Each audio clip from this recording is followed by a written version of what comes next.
शासनपति वीतराग प्रभु भगवान महावीर स्वामी के चरणों में कोटि कोटि वंदन नमन।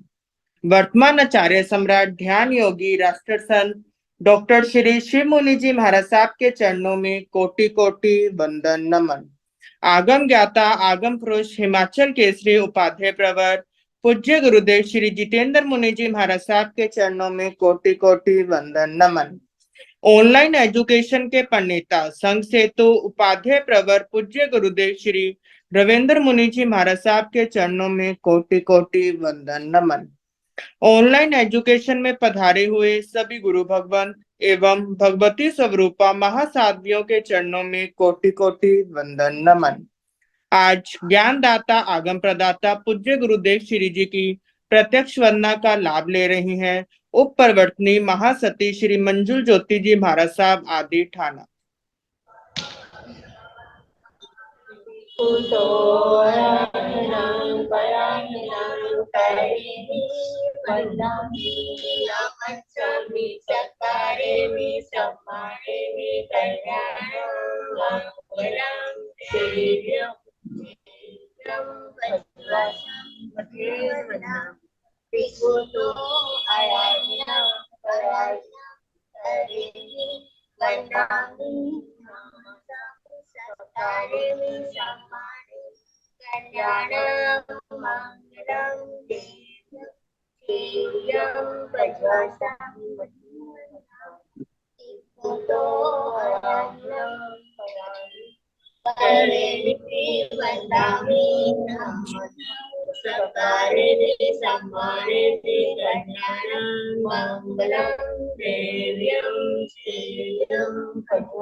सुख साथा जी।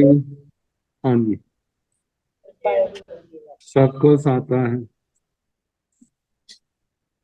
यह आगम वाचना अविरल गति से चलती रहे, इस हेतु सभी तपस्वी अपना अपना योगदान दे रहे। आज की तपस्या इस प्रकार है। उपाध्याय प्रवर अनुयोग प्रवर्तक पूज्य श्री कन्हैया लाल जी महाराज साहब कमल के शिष्य तपो केसरी श्री संजय मुनि जी महाराज साहब का उपवास। तरुण तपस्विनी महासाध्वी श्री शमा जी महाराज साहब का उपवास। तप शिरोमणि महासाध्वी श्री सुव्रता जी महाराज साहब का उपवास। हम सभी तपस्वियों को सुख साता पूछते हैं और सभी के तप की बहुत बहुत अनुमोदना करते हैं। अब हम पूज्य गुरुदेव श्री से करबद्ध विनती करते हैं, प्रार्थना करते हैं कि आप अपनी मंगलमय वाणी से हम सबको लाभान्वित करें। पधारें गुरुदेव, पधारें गुरुदेव। सुख साते गुरु जी। हाँ जी। नमो अरिहंताण, नमो सिद्धाण, नमो आयर्याण, नमो ओवधायाण, नमो लोये सव साहुण, एसो पंच नमोकारो सव पाव प्रणासनो, मंगलानंत संदेशिं परमं हवै मंगलम्।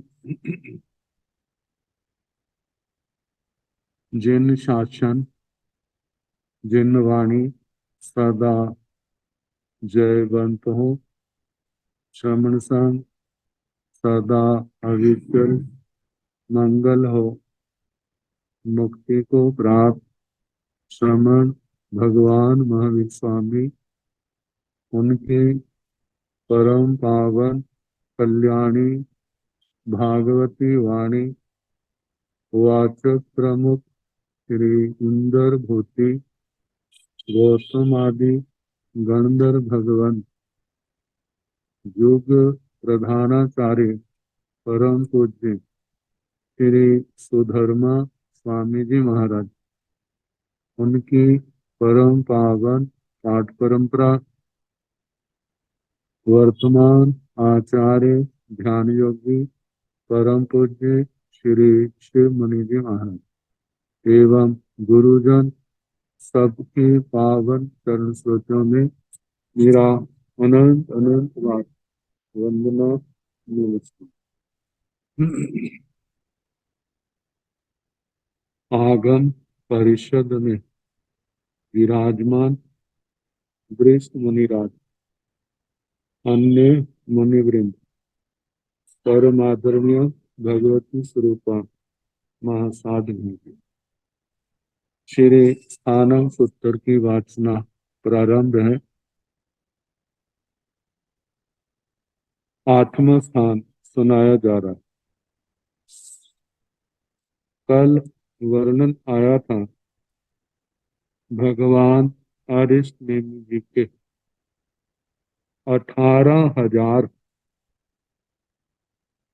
मुनि श्रमण और 40,000 साध्वियां। 18,000 मुनियों में 800 मुनि ऐसे थे बाद लब्धि से संपन्न, देवताओं की, मनुष्यों की, असुरों की किसी भी सभा में वे चर्चा करें सभी जगह अपराजेय थे, पराजित नहीं होते थे। जिन शासन की विजय पताका फहराने वाले थे। अब वर्णन है केवली समुद्घात। उसका स्वरूप 7वें स्थान में 7 समुद्घातों का वर्णन आया था। तो अब केवली समुद्घात 8 समये केवली समुघाय पणते तन जहा पड़ में समय दंडं करे दिए समय कबाड़ं करे तये समय मंथानं करे चौथे समय लोगम पूरे पंचमे समय लोगम पड़ी साहरई छठे समय मंथन पड़ी साहरई सतमें समय कबाड़ं पड़ी साहरई अठवें समय दंडं पड़ी साहरई। 8 समय केवली समुघाय पणते। केवली समुद्घात 8 समय में होने वाली कही। केवली समुद्घात को 8 समय लगे। तंजहा जैसे कि उन 8 समय में क्या होता है। पढ़ में समय दंडन करे। पढ़ में समय प्रथम समय में दंडन करई आत्म प्रदेशों को दंडाकार बनाता है। वैसे बनाता है ये तो क्रिया होगी, क्रिया करता है, लेकिन ये केवली समुद्घात की क्रिया कहते हैं की नहीं जाती, जो होती है।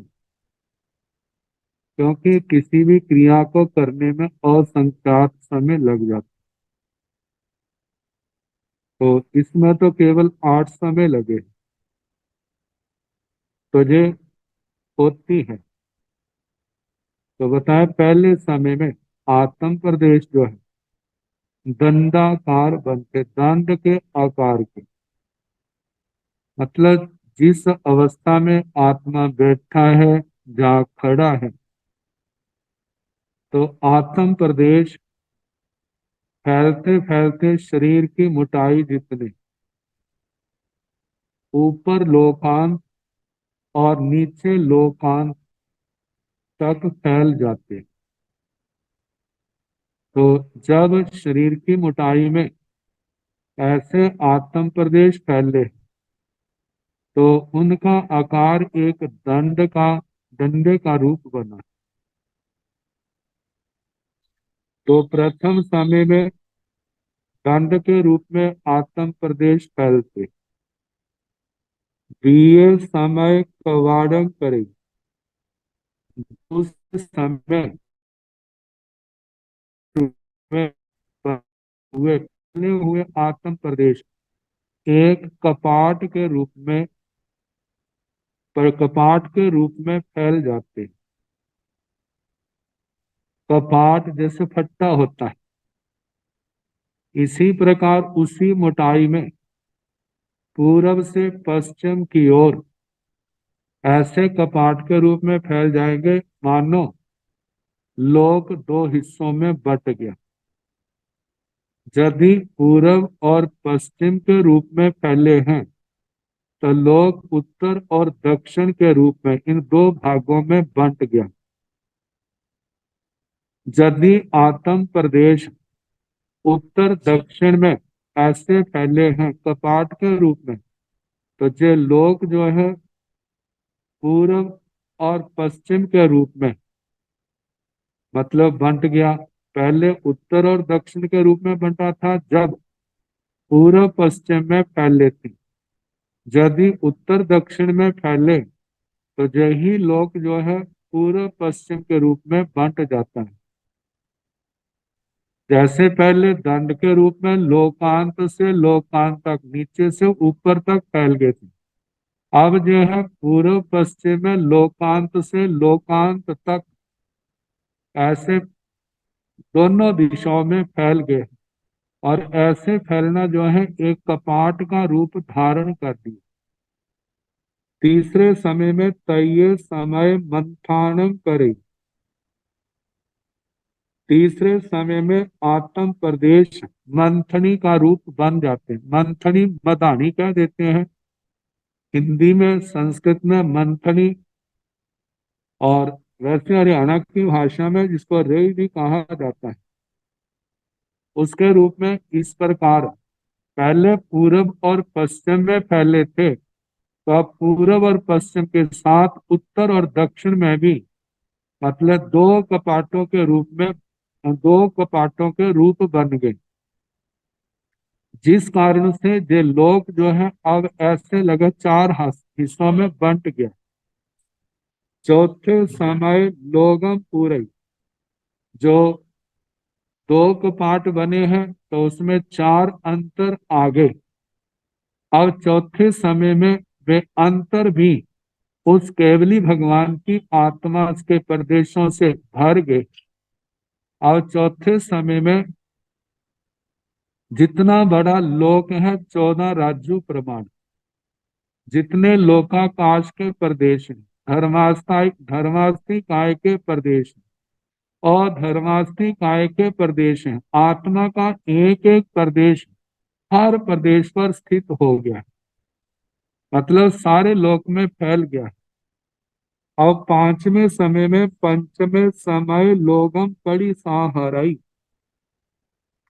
पांचवें समय में लोक, जो लोक में सारे फैले आत्म प्रदेश, उनका प्रति संहरण होता, संकुचित होते हैं। पांचवें समय में कप मंथनी के रूप में आ जाते हैं, मतलब लोक जो लोक में फैले थे उनका संहरण होता है और मंथनी के रूप में आ जाते हैं। छठे समय मंथन परिसंहारे, छठे समय में मंथनी का प्रति संहरण होता है, मतलब वो भी संकुचित हो जाते हैं, कपाट के रूप में आ जाते हैं। सप्तमें समय कवाड़म परिसंहर, और सातवें समय में कपाट का उसका भी संहरण हो जाता है, वे भी आत्म प्रदेश संकुचित हो जाते हैं। तो आठवें समय दंडम परिसंहर, जब कपाट से का प्रति संहरण किया है, संकुचित हुए तो दंड का रूप बन गया। तो आठवें समय में जो दंड का रूप था उसका संहरण करते, जब उसको संकुचित वह संकुचित होता है तो नौवें समय में वे सारे के सारे आत्म प्रदेश जो है अपने शरीर में अवस्थित हो जाते हैं। इस प्रकार जो केवली समुद्घात का वर्णन किया, 8 समय में ये कैसे होती। अब इसके संबंध में कहा जाता है, वस्तुतः केवली महापुरुष समुद्घात करते नहीं, तो उनके साधना प्रभाव से स्वतः ही होता है। और ये उनके होता है जिनके आयुष्य कर्म थोड़ा होता है, दूसरे कर्म ज्यादा होते हैं। और जिनके होते हैं जो विषमता कर्मों में, उन्हीं के होती है, जो सम होते हैं उनके नहीं होती। तो कहा जाता है, परंतु जहाँ केवल विषय की स्पष्टता के लिए क्रयी शब्द का प्रयोग किया गया है, समुद्घात भी तभी होता है जबकि वेदनीय आदि कर्म अधिक अत्यधिक होते हैं और आयुष्य कर्म स्वल्प होता है। सभी केवलियों को समुद्घात नहीं करना पड़ता। 6 मास आयु शेष रहने पर जिसे केवल ज्ञान उत्पन्न होता है, वे ही केवली समुद्घात करता है, उन्हीं के केवली समुद्घात होती है। मतलब जिनको आयु से 6 महीने से ज्यादा जिनकी आयु थी, उनके केवली समुद्घात नहीं होती। तीर्थंकर भगवान केवली समुद्घात उनके नहीं होती।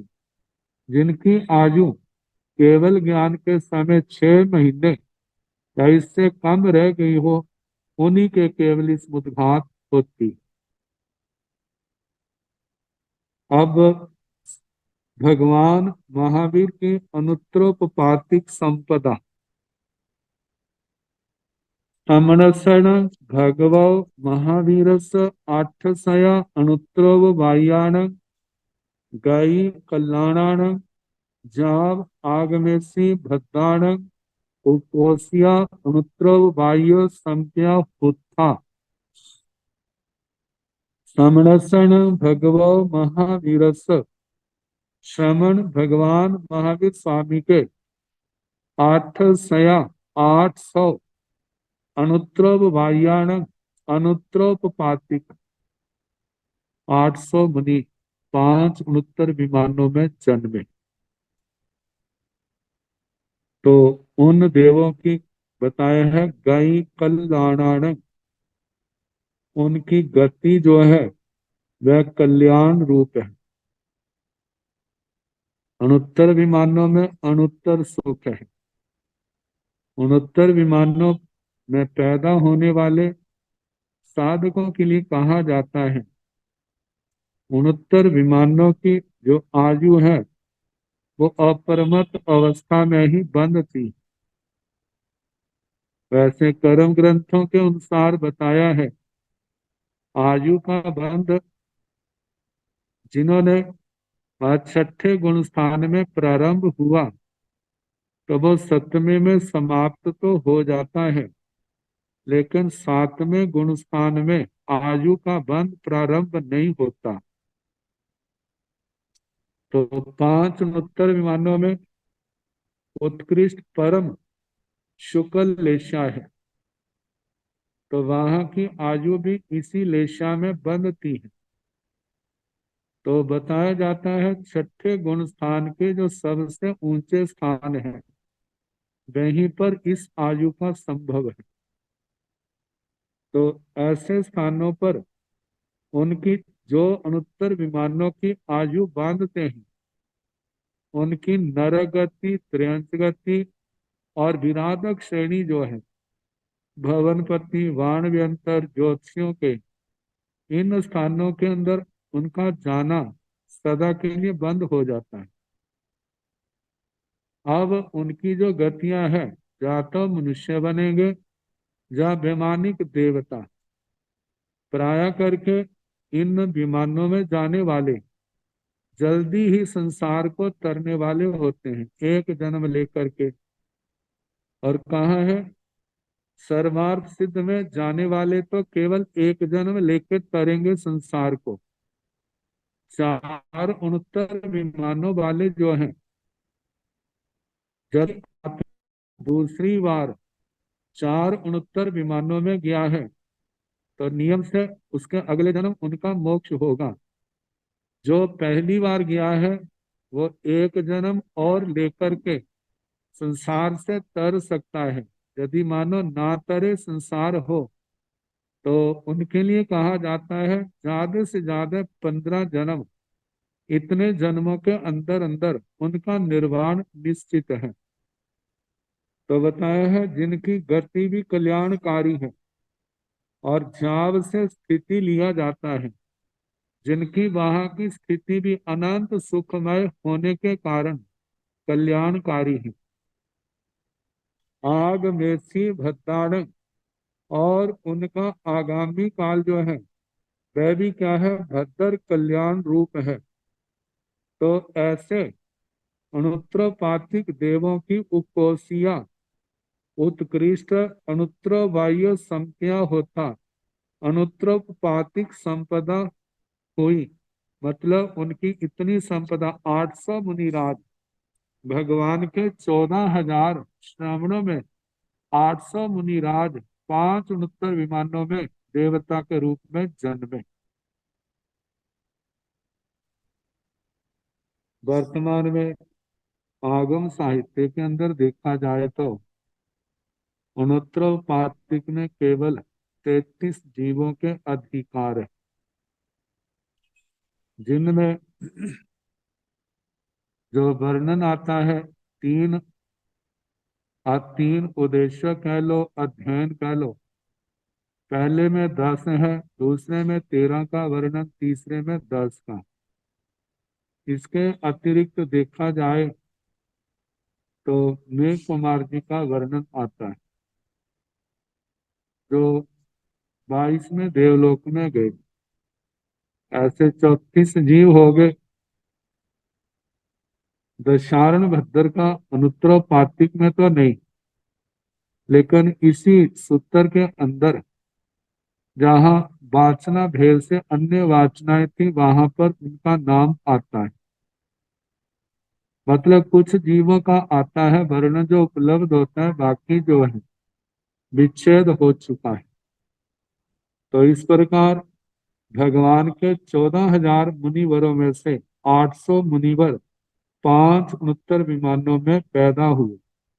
उनका भविष्य जो है कल्याणकारी है। उनकी स्थिति गति ये सब कल्याणकारी है। 5 उनहत्तर विमानों में जन्मने वाले देवों के लिए कहा जाता है वे एकांत सम्यक दृष्टि जीव है, और उसके साथ परित संसारी सुलभ बुद्धि है, और वो भीतराग वाणी के आराधक। अब इसके आगे अथ बीहा बाण मंत्रा देवा पणता तंजाहा पिसाया होया जखा रक्षसा किन्नरा किंपुरिसा महोरगा गंधब्बा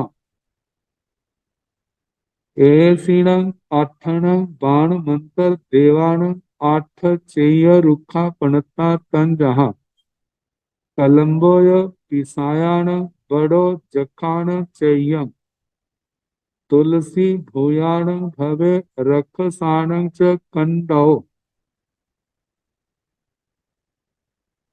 असो किन्नराणय किम पुरिसाणय चंपौ नागरुख भुयंगाण गंधब्बाणय तेंदुओ। आठवीं बाणवंतरा देवा प्रणता। बाणवंतर देव 8 प्रकार के कहे, जहां पर आठवां स्थान होने के कारण ये 8 प्रकार हैं। वैसे प्रज्ञापना सूत्र के अंदर ये 16 प्रकार के कहे, और दक्षिण उत्तर इन दिशाओं की अपेक्षा से 32 भेद हो जाते हैं, और इनके इंद्र भी 32 हैं। लेकिन जहां पर केवल पहले 8 का वर्णन आया है, तो इनमें कहा है, आचार्य हमारे भगवान लिखते हैं कि व्यंतर देव 16 प्रकार के होते हैं। उनमें 8 प्रकार के बाणयंत्र प्रधान माने जाते हैं, और उनके जे इसमें जहां पर नाम है। तो बताया आठवीं बाणवंतना देवापनता 8 प्रकार के बाण व्यंतर देव कहे। तंजाहा जैसे के पिसाया पिशाच, भूया भूत, जखा, जक्ष, रक्षसा, राक्षस, किन्नरा, किन्नर, केम पुरिसा, केम पुरुष, महोरगा, महोरग, और आठ में है गंधब्बा, गंधर्व। एसीणं आठणं बाण मंत्र देवानं आठ चेय रुखा पणता। एसीणं आठणं बाण मंत्र देवानं, इन आठ बाण यंत्र देवों के। आठ, आठ चेय रुखा चैत्य वृक्ष, तंजाहा जैसे के कलम्बोय पिसायान, पिशाचों का जो चैत्य वृक्ष है वह कदम्ब है। बड़ो जखान चैय, जक्षों का चैत्य वृक्ष है बट वृक्ष, बोर्ड का। तुलसी भूयाणं भवे, भूतों का तुलसी, जो छोटा सा पौधा होता है, जय है। रक्षसाणं च कंदौ, और राक्षसों का कंदक वृक्ष। हमारे तो जहाँ जो वनस्पति रूप होते हैं, लेकिन वहां पर जो रत्नमय होते हैं, तो इनके आकार विशाल भी होते हैं। उनका वर्णन तो नहीं दिया कि जो चैत्य वृक्ष कितने ऊंचे होते हैं। अशोक किन्नराणं च, किन्नरों का अशोक वृक्ष है। किम पुरुषानय चंपौ, किम पुरुषों का चंपक वृक्ष है, चैत्य वृक्ष। नाग रुखो भुजंगाण, भुजंगों का, नाग कुमारों का नाग वृक्ष है। एक तो नाग कुमार भवनपतियों का दूसरा भेद है, लेकिन जो महोरग जो कहा जाता है भुजंग, महोरग महान सरल रूप प्राय करके देवता इस रूप में रहते होंगे, तो कहा कि भुजंग महोरगों का नाग वृक्ष है। गंधब्बानय तेंदुओ, और गंधर्वों का है तिन्दुक वृक्ष। तो इस प्रकार आठ का वर्णन किया। इन वृक्षों के संबंध में कहा है कि जो आठ चैत्य वृक्ष मणि पीठिका के ऊपर होते हैं, चारों ओर, मतलब जैसे जहां पर थड़ा कह दिया जाता है, चारों ओर ईंटें आदि को चारों ओर से घेर लेते हैं, बीच में मिट्टी भर देते हैं, ऊपर प्लास्टर लगा देते हैं, तो इस रूप में बना देते हैं, तो उनके मणि पीठिका होती। और ये सभी वृक्ष जो है रत्नमय, और इनके ऊपर छत्र और ध्वजाएं जो लगाई होती हैं उनसे शोभायमान होते हैं। ये चैत्य वृक्ष स्वधर्म सभा के आगे अवस्थित है। स्वधर्म सभा मतलब प्रत्येक इंद्रों के सुधर्मा सभा होती है, तो उस सुधर्मा सभा के आगे इनकी स्थिति कही है, वहां पर होते। कहा जाता है लौकिक दृष्टि से भी यदि देखा जाए तो इन वृक्षों पर देवों की विशेष दृष्टि होती है। इनके ऊपर निवास भी कहा जा सकता है। देव साधक इन देवों की साधना इन वृक्षों के नीचे सुख पूर्वक कर सकता है। भुजंग शब्द मोहरक देव जाति के लिए प्रयुक्त हुआ है। तो इस प्रकार ये आठ व्यंतर और उनके चैत्य वृक्षों का वर्णन आया। अब है सूर्य विमान। ये रत्न प्रभा पृथ्वी से कितनी दूरी पर है? इमी से रैण प्रभाए पुडभिय, बहु सम रमणीचाओ भूमि भागाओ, आठ जोयन सय उड्ढ बाहाई, सूर विमाने चारंग चरई। इमी से रैण प्रभाए पुडभिय, इस रत्न प्रभा पृथ्वी से जो बहुत सम रमणीय है।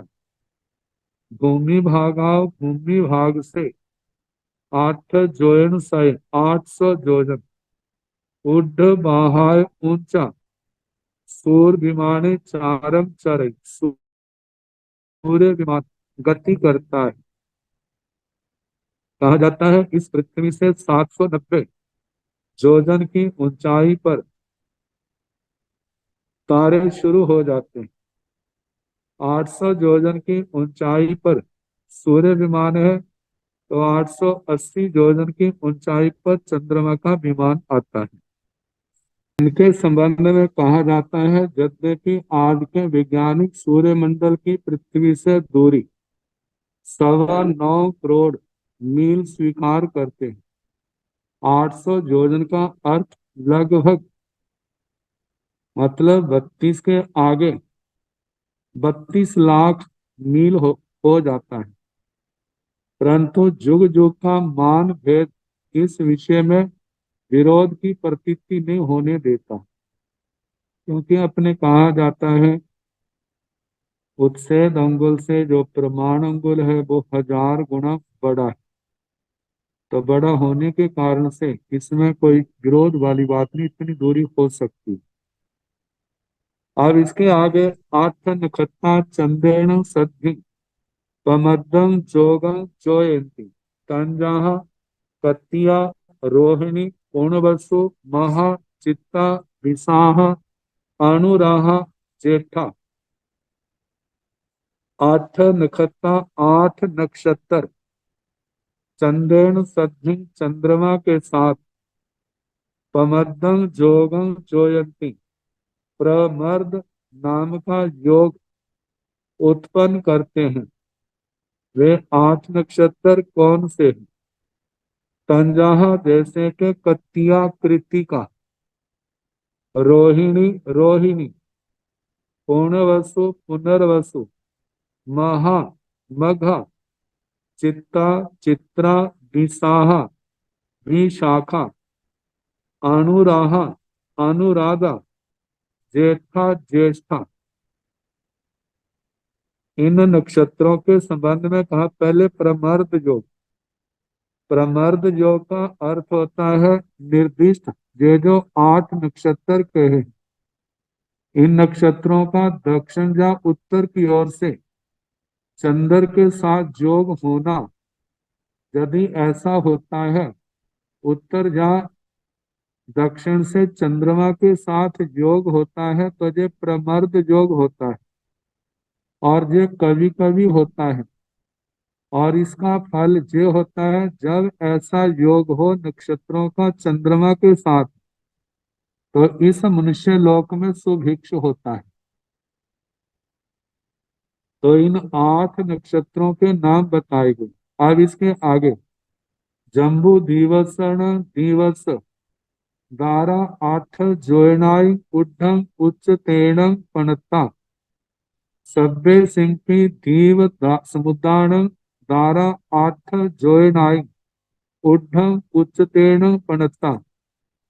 जम्बू दिवसण दिवस दारा जम्बू द्वीप नामक द्वीप के द्वार 8 जोयनाई उड्डं उच्चतेन पणता 8 जोजन ऊंचे कहे हैं।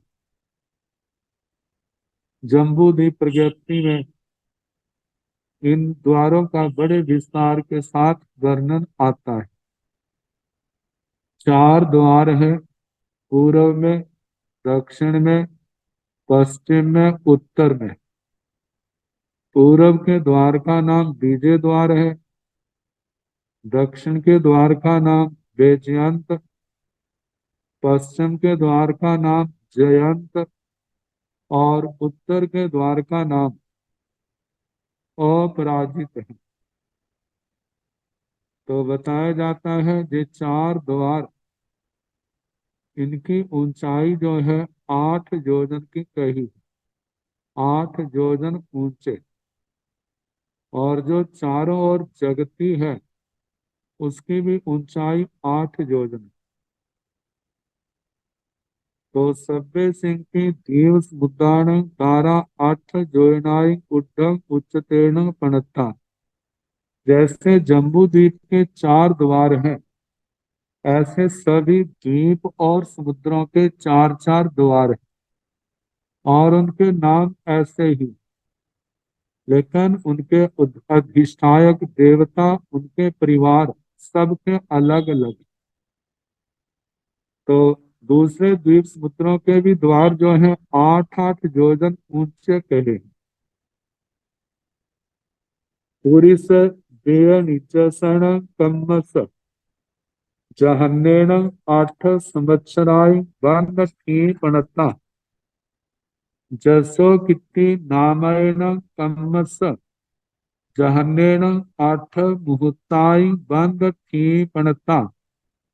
उच्च गोयसण कम्मस एवं चेत पुरुष वेय निजसन कम्मस। पुरुष वेदनीय कर्म मतलब मौनी कर्म में चारित्र मौनी कर्म की जो 9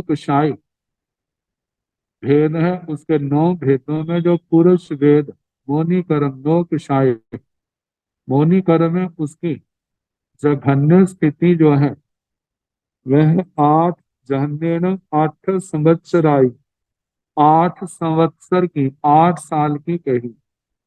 बंद थी पणता बंद स्थिति कही, जिसका बंध ऐसी स्थिति का बंध जो है प्राय करके 10वें गुण मतलब 9वें गुण स्थान में आता है। जहां तक पुरुष वेद का उदय है वहीं तक इसका बंध होता है। तो बताए है इस अवस्था में सबसे कम इतनी स्थिति से कम इस कर्म का बंध नहीं होता। जसो कित्ती नामैन कम्मस जहन्नेन 8 मुहूर्ताय बंध थी पणता। जशो कीर्ति नाम कर्म की इसकी भी जघन्य से जो स्थिति है 8 मुहूर्त की बंद स्थिति कही। ये बंद जो है 10वें गुण स्थान में संभव है। उच्चा गोयसण कम्मस एवं चेव इसी प्रकार उच्च गोत्र कर्म का बंध भी इसका भी जो है जघन्य स्थिति 8 मुहूर्त की कही है। ये भी 10वें गुण स्थान में संभव है। तेन्द्रियाण मठ जाई कुल कोड़ी जोनी पमूह सय सहसा पणता।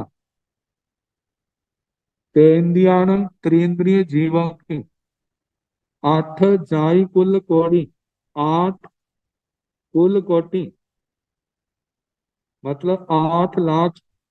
जाई कुल कोड़ी जोनी पमूह सय सहसा पणता 8 सय सहसा 8 लाख। जाई कुल कोड़ी जाति कुल कोटि जोनी पमूह जोनी प्रमुख पणता कहे गए। त्रिंद्री जाति के जीवों की कुल कोटियां 8 लाख वर्णन की गई। अष्टकर्म और पुद्गलों की अनंतता। जीवाण 8 थान निवत्तिये पोगल्य पाव कम्मत्ताय चीणिंसो वा चीणंती वा चीणी संति वा तंजाह परम समय निरय निवत्तिये जाव अपरम समय देव निवत्तिये एवं चीण उवचीण जाव निजरा चेव। जीवाण 8 थान निवत्तिये पोगल्य पाव कम्मत्ताय चीणिंसु वा चीणंती वा चीणी संति वा जीवों ने 8 स्थान निवत्तिये 8 स्थानों में निष्पन्न पोगल्य पुद्गलों को 8 स्थानों में पुद्गलों को पाव कम्मत्ताय पाप कर्म के रूप में चीणिंसु चयन किया। चीणिंसु वा चयन किया चीणंती वा चयन करते हैं चीणी संति वा और चयन करेंगे। तंजहा जैसे के जहां पर 4 गतियों को प्रथम और अप्रथम के भेद से 8 प्रकार का बना दिया है। जैसे प्रथम समय निरय अप्रथम समय निरेक, अप्रथम समय, प्रथम समय त्रियक जौनिक, अप्रथम समय त्रियक जौनिक, अप्रथम समय मनुष्य, अप्रथम समय मनुष्य, प्रथम समय देव, अप्रथम समय देव। तंजाहा जैसे के परम समय निरय निवृत्ति, प्रथम समय के, प्रथम समय में जब नारकी था तो उस समय उद्गलों को पाप पाप के रूप में चयन किया। और अपरम समय निरय निवर्त्य, अप्रथम समय निरयिक निवर्तित, अप्रथम समय के नारकियों के द्वारा उपार्जित। फिर आगे प्रथम समय त्रिक त्रिक जोड़िए, अप्रथम समय त्रिक जोड़िए, प्रथम समय का त्रिक त्रियंश जोनिक और अप्रथम समय का त्रिक जोनिक, इन दोनों रूपों में पाप कर्म का चयन किया करते हैं, करेंगे। ऐसे मनुष्यों का प्रथम और अप्रथम इन समयों में जीव ने, मतलब इन भेदों में रह करके पाप कर्म का चयन किया करते हैं, करेंगे। इसी प्रकार देवगति का परम समय देव निवर्तीय और परम समय देव निवर्तीय, प्रथम समय देव निवर्तित और अप्रथम समय देव निवर्तित, प्रथम समय में और अप्रथम समय में पाप कर्मों का जीवों ने चयन किया करते हैं, करेंगे। एवं चिण ऐसे चयन किया, उपचिण उपचय किया, जाव निद्रा चेव जैसे बांध वेदना निर्जरा, मतलब बांध उदीर्णा वेदना निर्जरा, सारे रूप जो है पहले किए करते हैं और करेंगे। इन रूपों में 8 रूपों में अब 8 पैसिया खंदा अनंता पणता, 8 पैसों गाढ़ा पोगल्ला अनंता पणता, जाव 8 गुण लुखा पोगल्ला अनंता पणता, 8 पैसिया खंदा अनंता पणता, 8 प्रादेशिक स्कंद जो है अनंत कहे हैं, मतलब के वह स्कंद जो 8 प्रदेशों वाले हैं, ऐसे स्कंद अनंत कहे हैं। 8 पैसों गाढ़ा पोगल्ला अनंता, वह स्कंद पुद्गल जो 8 प्रदेशों में स्थित है, ऐसे पुद्गल भी अनंत है। जाव 8 गुण दुखा पोगल्ला अनंता पणता, जैसे 8 प्रदेशों वाले स्कंद 8 प्रदेशों में स्थित जो स्कंद है पुद्गलों के, वे 8 समय की स्थिति वाले स्कंद। और ऐसे ही 8 गुण काले, 8 गुण नीले, 8 गुण लाल, 8 गुण पीले, 8 गुण सफेद, 8 गुण सुगंध वाले, 8 गुण दुर्गंध वाले, 8 गुण खट्टे ऐसे मीठे कड़वे कसाले तीखे, 8 गुण कर्कश, 8 गुण मृदु ऐसे गुरु लघु शीत उष्ण सनिग्ध रुक्ष। इनके संबंध में कहना 8 गुण रुक्ष पुद्गल भी जो है वो कितने हैं, अनंत कहे। इसके साथ ही 8वां स्थान समाप्त हुआ। अब इसके आगे 9वां स्थान है। इस स्थान के अंदर 9 बातों का संग्रह किया गया है। तो पहला सूत्र है सांभोगिक को विसंभोगिक करने के कारण। जो अपने शास्त्रों में 12 प्रकार के संबंध कहे हैं, अपने साधु समाज में, साधु संघ में एक दूसरे के साथ मिलना बरतना, जो 12 संबंध। तो कहा है कि जब कोई ऐसे कार्य करे तो संबंधों को तोड़ने वाला साधु साध्वी भगवान की आज्ञा का उल्लंघन नहीं करता, और इनके बिना संघ में संबंधों को तोड़े, इन कारणों के बिना, तो वो भगवान की आज्ञा का उल्लंघन अतिक्रमण करता है। तो बताया है न वही ठाणे ही सामने निगंथे संभोयं विसंभोयं करे माने नाई कमई तन जहाँ आयर्य परिनियम ओवझाय परिनियम खेर परिनियम कुल परिनियम गण परिनियम संघ परिनियम नान परिनियम दंसन परिनियम चरित्र परिनियम कहाँ है नवहिम ठाणे हिम समणे निगंथे 9 कारणों से समणे निगंथे श्रवण निर्ग्रहण संभोयम विसंभोयम करे माने सांभोगिक साधु को विसंभोगिक करता हुआ नाई कमाई वे भगवान की आज्ञा का अतिक्रमण उल्लंघन नहीं करता तंजहा जैसे के आर्य परिणीय आचार्य के प्रत्येक ओवझाय परिणीय उपाध्याय के प्रत्येक खेर परिणीय स्थावीर प्रत्येक कुल परिणीय कुल प्रत्येक गण परिणीय गण प्रत्येक संघ परिणीय संघ प्रत्येक नान परिणीय ज्ञान प्रत्येक दर्शन परिणीय दर्शन प्रत्येक चरित्र परिणीय चारित्र प्रत्येक प्रत्येक का अर्थ बताया है उल्टा चलने वाला विपरीत व्यवहार करने वाला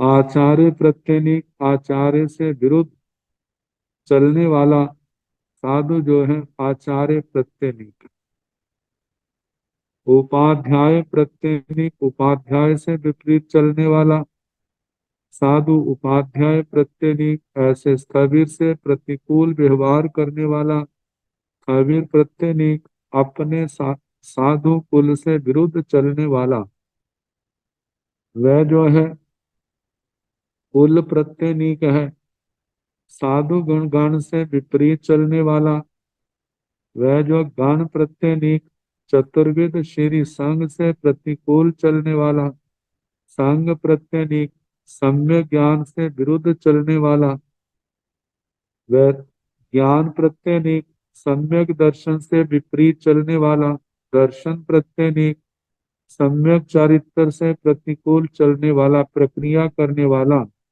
चारित्र प्रत्येक प्रत्येक का अर्थ बताया निंदा इनकी निंदा ईर्षा वैर भाव रखने वाला कहते हैं जो प्रत्येक है वह संग में रखने के योग्य नहीं होता यदि वह समझाने पर भी अपना कदाग्रह दुराग्रह छोड़ने के लिए तैयार ना हो तो उसे अपने गण से बहिष्कृत ही कर देना चाहिए इसी में संघ का भला है बताया जो आचार्य आदि नव स्थानों के साथ प्रेम विनय भक्ति तथा साधु जीवन के उपयुक्त व्यवहार करता है वही साधक संग में रहता हुआ आत्म विकास करके निर्वाण पद को प्राप्त कर सकता है प्रत्येनिकता से साधक संसार भ्रमण की ही वृद्धि और दुख का पात्र वृद्धि करता है दुख का पात्र बनता है अतः प्रत्येनिकता कभी भी नहीं करनी चाहिए मतलब मोक्ष मार्ग के पथिकों को इन बातों का सदा ध्यान रखना चाहिए हमारा ज्ञान दर्शन चारित्र तप निर्मल हो और संघ के अंदर हमारे व्यवहारों में मधुरता होनी चाहिए तो ऐसा प्रयास अभ्यास करता है तो भगवान की वाणी का आराधक अन्यथा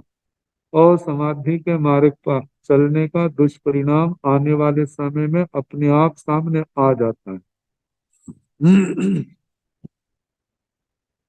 अब इसके आगे नौ नव बम चेरा पणता तन जहा साथ परिन्ना लोग भी जाओ जाव उभान स्वयं महापरिन्ना श्री आचार्य सूत्र के प्रथम स्कंद के 9 अध्ययनों का इस सूत्र के अंदर वर्णन। तो 9 के अध्ययन किसके अंदर क्या है, वैसे आचार्य सूत्र पढ़ा चुके, तो उसमें सारा आ चुका है, लेकिन जहाँ वर्णन आया है तो जहाँ पर भी संक्षेप से तो करना होगा। तो इसका कल जैसे अवसर होगा, समय होगा, कराने का प्रयास किया जाए। नमो अरिहंताण, नमो सिद्धाण, नमो आयर्याण, नमो ऊर्ध्यायाण, नमो लोय सब साहुण, एसो पंच नमो कारो, साव पाव पणासनो, मंगलानंत संदेशे, पढ़ मंग हवाई मंगलम, तारि मंगलम, अरिहंता मंगलम, सिद्धा मंगलम, साहो मंगलम, केवली पुनतो धम्मो मंगलम, चत्तारि लोकोत्तमा, अरिहंता लोकोत्तमा, सिद्धा लोकोत्तमा, साहो लोकोत्तमा, केवली पुनतो धम्मो लोकोत्तमो, चत्तारि शरणं प्रव्रजामि, अरिहन्ते शरणं प्रव्रजामि, सिद्धे शरणं प्रव्रजामि, साहो शरणं प्रव्रजामि, केवले पुनतं धम्मं शरणं प्रव्रजामि। चार शरण सुख कर्ण, दुख हरण, मंगल कर्ण और करना नहीं कोई, जो भव प्राणी आश्चर्य अक्षय अमृत। सबको यथा योग्य वंदना सुख।